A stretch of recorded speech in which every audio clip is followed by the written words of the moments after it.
হয়ে গেলে সন্তান তো জাহান্নামে যাবে ঠিক, তবে সন্তান একটা আবেদন করবে, আল্লাহ আমরা তো জাহান্নামে যাব ঠিক আছে, তবে আল্লাহ তোমার কাছে একটা শেষ আবদার জানাই, সেটা ওই যে দুনিয়া আমার যে বাবা ছিল, দুনিয়া আমার ভাই ছিল, দুনিয়া আমার মা ছিল, তাদেরকে একটু আনিয়ে দাও।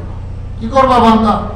বলে আমরা জাহান্নামে যাব, আমার বাবা আমাকে ইলমেদিন শিক্ষা করে নাই, আমার মা আমাকে ইলমেদিন শিক্ষা করে নাই, আমার ভাই আমাকে ইলমেদিন শিক্ষা করে নাই, তারা আমাকে শিক্ষা না করার কারণে আজকে আমি জাহান্নামে যাচ্ছি, জাহান্নামে যাব, তাদেরকে আনো পদধরিত করিয়া, তাদেরকে রাস্তা বানায়া, বুকের উপরে পাড়া, তারপর আমরা জাহান্নামে চলে যাব।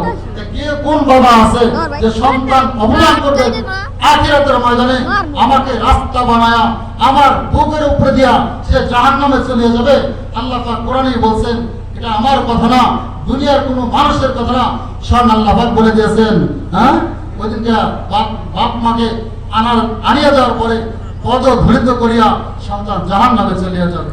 কাজী ভাই দোস্ত বুঝুক, আখিরাতের ময়দানে যেন সন্তানের মামলা বাবার গ্রেফতার না হয়, আখিরাতের ময়দানে যেন সন্তানের মামলা মা গ্রেফতার না হয়, এইদিকে চিন্তা ভাবনা করে আমাদের সকলের জীবন যাপন করতে হবে। কথা ঠিক কিনা বলেন?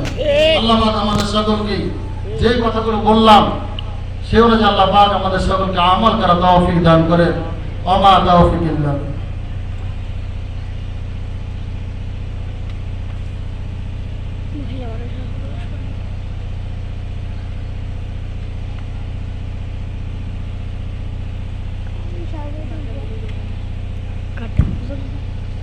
আলহামদুলিল্লাহ, দেখা যাচ্ছে মার্কেটের ভিতরে দোকানপাটে অনেক মানুষ। আরে ভাই, আমাদের উদ্দেশ্য ছিল যে কোরআনের মাহফিলে সবাই এসে বসবে, আলেম ওলামারা কথা বলবে, তাদের কথাগুলো শুনবে, এটা আমাদের উদ্দেশ্য। আসলে এই জায়গায় তো মার্কেট বাড়ানোর উদ্দেশ্য নিয়ে প্রায় এক সপ্তাহ যাবত আপনাদের বাড়িতে যায় 10 টাকা 5 টাকা করে কালেকশন করছি, এটা উদ্দেশ্য ছিল না, কিন্তু উদ্দেশ্যটা ভিন্ন হয়ে যাচ্ছে। এজন্য আমি আমার এলাকাবাসী মুরব্বীদেরকে বলছি, বাবাজি, আরে এই দিন আর কপালে নাও থাকতে পারে, এজন্য আমি আপনাদেরকে অনুরোধ করছি। অনেক মুরব্বীদেরকে দেখা যায়, অনেক দাড়ি পাকা লোকদেরকে দেখা যাচ্ছে যে আপনারা দোকানে বসে আছেন, আপনাদেরকে অনুরোধ করছি আপনারা আসেন, মাহফিলের ভিতরে এসে বসুন। সম্মানিত মা বোনদেরকে বলছি, আপনাদের বসার স্থান হচ্ছে আমাদের মাহফিলের যে প্যান্ডেলটা আছে, পুরুষ প্যান্ডেলের পূর্ব পাশে রাজা বিশ্বাসের বাড়িতে আপনাদের বসার স্থান করা হয়েছে। রাস্তা দিয়ে যে সকল মা বোনরা হাঁটছেন, বসার স্থান পাচ্ছেন না, আপনাদের বসার স্থান হচ্ছে রাজা বিশ্বাসের বাড়িতে, অর্থাৎ পুরুষ প্যান্ডেলের পূর্ব পাশে। এখন আমাদের সামনে কুরআন ও হাদিস থেকে গুরুত্বপূর্ণ বয়ান করছেন আপনাদের এলাকার সন্তান, চরভদ্রপুরের সন্তান হযরত মাওলানা মুফতি সেলিম হুসাইন সাহেব।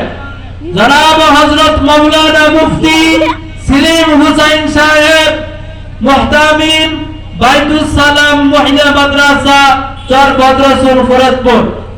এখন আমাদের সামনে কুরআন ও হাদিস থেকে গুরুত্বপূর্ণ নসিহত করছেন সারা বাংলায় আলোড়ন সৃষ্টিকারী বক্তা জনাব হযরত মাওলানা মুফতি সেলিম হুসাইন সাহেব, মুহতামিম বাইতুস সালাম মহিলা মাদ্রাসা, চরভদ্রপুর।